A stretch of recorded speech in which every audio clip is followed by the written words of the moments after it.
have I played with the attribution tool or Facebook analytics tool? Yeah, like that's become a bit of a beast actually. I did when it first came out. I got pretty excited by it, and I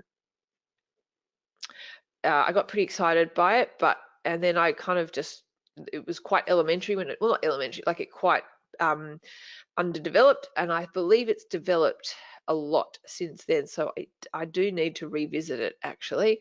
Personally, I don't know. I think I must be a Google geek. I love Google Analytics. I just constantly get a wealth of information from Google Analytics, and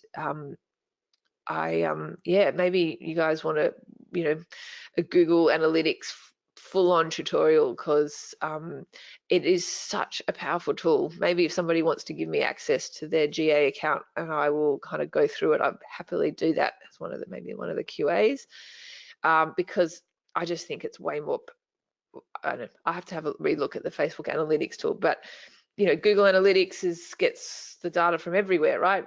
And when people set up their tracking properly, it's just like a wealth of information.